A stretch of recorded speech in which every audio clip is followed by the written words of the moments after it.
అనుదిన అరుణోదయ స్తుతి కార్యక్రమంలో అనుదినము మాతో కలిసి దేవుణ్ణి స్తుతిస్తున్న ప్రియ సహోదరి సహోదరులందరికీ మన రక్షకుడు ప్రభు అయిన యేసుక్రీస్తు నామములో మా హృదయపూర్వక వందనాలు తెలియజేస్తూ ఉన్నాం.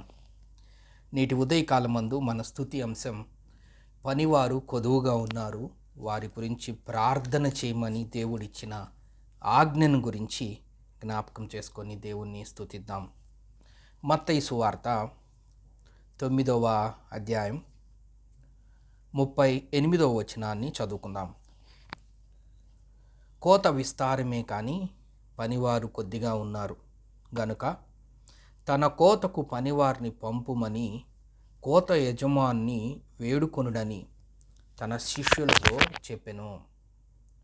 ప్రియ సహోదరి సహోదరులారా, ఈ అనుదిన అరుణోదయ స్తుతి కార్యక్రమంలో ఈ నూతన సంవత్సరంలో మనము యేసుక్రీస్తు వారి ఆజ్ఞలని ప్రారంభించుకొని ఒక్కొక్క ఆజ్ఞను యేసు ప్రభువారు ఈ లోకంలో జీవించినప్పుడు ఆయన మనకు దయచేసిన ఆజ్ఞలు, మనం ఏమేమి జీవించాలో, ఏమేమి నేర్చుకోవాలో, ఏమేమి తెలుసుకోవాలో, వేటి ప్రకారం మనము మన విశ్వాస జీవితంలో అలవర్చుకోవాలో యేసు ప్రభువారు ఈ లోకంలో జీవించినప్పుడు ఆయన అనేక ఆజ్ఞలు, అనేక బోధలు తెలియజేశారు. వాటిని వరుస ధ్యానాల్లో ఒక్కొక్కటి మనం ధ్యానం చేసుకుంటున్న క్రమంలో నేటి ఉదయకాలం ముందు మనం ధ్యానం చేసుకుంటున్న ఆజ్ఞ కోత విస్తారముగా ఉన్నది, కోత కోసేవారు కావాలి, దాని కొరకు దేవుణ్ణి యజమాన్ని వేడుకొనండి, ప్రార్థన చేయండి అని దేవుడు ఆజ్ఞ ఇస్తూ ఉన్నాడు. అంటే ఉదయకాలం ముందు వాక్యం వింటున్న మనము, ఆయన నమ్ముకున్న బిడ్డలమైన మనము చేయవలసిన ఒక ఆజ్ఞ ఏంటంటే దేవుని పని కొరకు మనము ప్రార్థన చేసేవారిగా ఉండాలి. ఇట్టి భాగ్యాన్ని దేవుడు నమ్ముకున్న విశ్వాసులమైన మన మీద అట్టి భారాన్ని, అట్టి బాధ్యతను పెట్టారు. మత్తయి సువార్త 9వ అధ్యాయం 38వ వచనంలో మనం చదువుకున్నట్లుగా గనుక అనే మాటను చూస్తాం. అంటే దానికన్నా ముందు కొద్దిగా దృష్టాంతాన్ని మనం జ్ఞాపకం చేసుకుంటే 32వ వచనంలో యేసును ఆయన శిష్యులను వెళ్ళుచుండగా కొందరు దయ్యము పట్టిన ఒక మూగవాణ్ణి ఆయన యొద్దకు తీసుకొని వచ్చిరి. దయ్యము వెళ్ళగొట్టబడిన తర్వాత ఆ మూగవాడు మాట్లాడగా జనసమూహములు ఆశ్చర్యపడి ఇజ్రాయిల్లో ఇలాగు ఎన్నడూ కనబడలేదని చెప్పుకొనిరి. అయితే పరిసయ్యులు ఇతడు దయ్యములను అధిపతులను దయ్యములు వెళ్ళగొట్టుచున్నాడని చెప్పిరి. ఈ సంఘటన అయిపోయిన తర్వాత యేసు వారి సమాజ మందిరముల్లో బోధించుచు రాజ్య సువార్తను ప్రకటించుచు ప్రతి విధమైన రోగమును ప్రతి విధమైన వ్యాధిని స్వస్థపరచుచు సమస్త పట్టణములయందు గ్రామములయందు సంచారం చేసెను. ఆయన సమూహములను చూచి వారు కాపరులు లేని గొర్రెల వలె విసికి చెదిరి ఉందన్నందున వారి మీద కనికరపడి, ఈ దృష్టాంతాన్ని ఏ సందర్భంలో దేవుడు చెప్పాడనేది మనము కొన్ని లేఖనాలు మనం చదువుకున్నాం.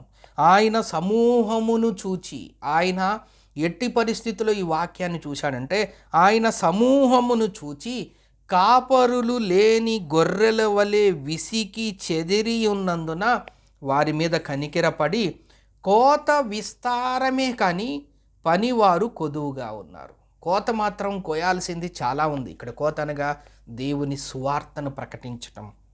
అనేక మంది ఇంకా యేసు ప్రభువే నిజమైన దేవుడని తెలియక ఆ సమాచారాన్ని ఎవరు చేరవేయలేని స్థితిలో, ఒక సమాచారాన్ని తెలిస్తేనే కదా వాళ్ళు దాన్ని విని దాని మీద నమ్మి విశ్వసించి నిజ మార్గాన్ని, సత్య మార్గాన్ని, దైవ మార్గాన్ని తెలుసుకోవడానికి, అసలు సువార్త లేదంటే ఒక మంచి వార్తను ప్రకటించలేకపోతే వినేవారికి ఎట్లా తెలుస్తుంది? కాబట్టి కోత విస్తారమే, సువార్త ప్రకటించాల్సిన ఆ సువార్త చాలా విస్తారంగా ఉంది.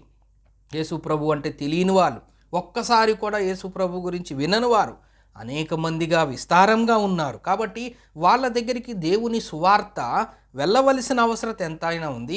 ఆ సువార్త వెళ్ళటానికి దేవుడు ఆ బాధ్యతను మన మీదే చెప్పాడు. అందుకే దేవుడు చెప్తున్నాడు, సర్వలోకమునకు వెళ్ళి సర్వ సృష్టికి సువార్తను ప్రకటించమంటున్నాడు. ఆ సువార్త మనము కొన్నిసార్లు డైరెక్ట్గా వెళ్ళి సువార్త ప్రకటించలేకపోయినా వెళ్ళగలిగితే మీరు వెళ్ళండి, వెళ్ళలేకపోతే వెళ్ళేవారిని తప్పక పంపండి అని దేవుడు సెలవిస్తున్నాడు.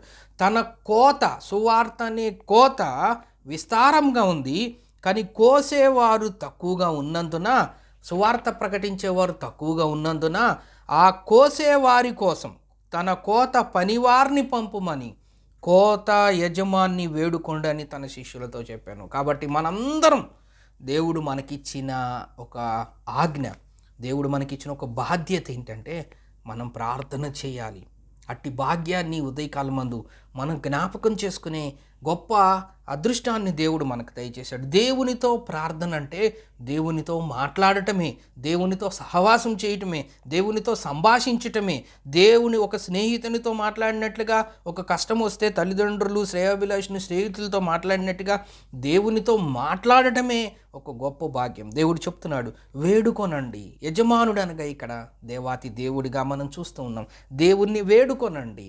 కోత కోయాల్సిన అవసరత ఎంతైనా ఉందని ఇక్కడ సెలవిస్తున్నాడు. ఇట్టి గొప్ప భాగ్యం, ఇటు గొప్ప బాధ్యత మన భుజాల మీద ఉంచినందుకు ఆ అట్టి భాగ్యాన్ని మనము జ్ఞాపకం చేసుకొని మనం దేవుణ్ణి ఎంతైనా స్తుతించవలసిన వారంగా ఉంటున్నాం. ఇదే దృష్టాంతాన్ని లూకా సువార్తలో కూడా మనం ఒక మాటని జ్ఞాపకం చేసుకుంటే, లూకా సువార్త 10వ అధ్యాయం 2వ వచనంలో, పంపినప్పుడు ఆయన వారితో ఇట్లనెను, కోత విస్తారంగా ఉన్నది కానీ పనివారు కొద్దిమందియే, కాబట్టి కోత యజమాని తన కోత పనివానిని పంపుమని వేడుకొనుడి. ఇదే సేమ్ లూకా సువార్త 10వ అధ్యాయం 2వ వచనంలో కూడా మనం చూస్తూ ఉన్నాం. ఎందుకంటే ఒక లోకములో గొప్ప మనిషి మనకేమన్నా మాట్లాడాడు అనుకో, దాన్ని మనం చాలా గొప్పగా భావిస్తాం. పలానా ఆయన నాతో మాట్లాడాడు, పలాయన నాతో షేక్ హ్యాండ్ ఇచ్చాడు, పలాయన మా ఇంటికి వచ్చాడు, ఇట్లా మనం చాలా గొప్పగా చెప్తాం. ఎందుకంటే ఈ లోకంలో వాళ్ళు గొప్ప స్థితిలో ఉన్నారు. కాబట్టి ఆ గొప్పవారు మనతో మాట్లాడినా, మనతో సహవాసం చేసినా, మనతో కలిసి ఉన్నా అది ఒక ప్రెస్టీజియస్గా, ఒక ఆధిక్యతగా భావిస్తాం. మరి ఈ లోకాన్ని సృష్టించిన సృష్టికర్త మనకొక బాధ్యత అప్పచెబితే, మనకొక భారం అప్పచెబితే, అది కూడా ఆయనతో మాట్లాడండి, ఆయనతో వేడుకొనండి అని ఒక బాధ్యత మనకు అప్పచెబితే, అది మరింత ధన్యతగా ఈ ఉదయకాలమందు మనం భావించి ఇటు గొప్ప ధన్యతను దేవుడు మనకు అనుగ్రహించినందుకు దేవుణ్ణి స్తుతిస్తూ ఆయన్ని గణపరుద్దాం. దేవుడి కొన్ని లేఖన భాగములు మన కొరకు దీవించునుగాక.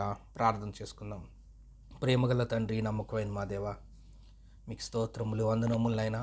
కోత విస్తారమే కానీ కోసేవారు కావాలి, వారి గురించి వేడుకొనమని గొప్ప బాధ్యతను, భారాన్ని మా మీద ఉంచినందుకు మీకు స్తోత్ర వందనములు తెలియజేస్తూ యేసు క్రీస్తు నామమున స్తోత్రం చెల్లించి ప్రార్థన చేస్తున్నాం తండ్రి. ఆమేన్.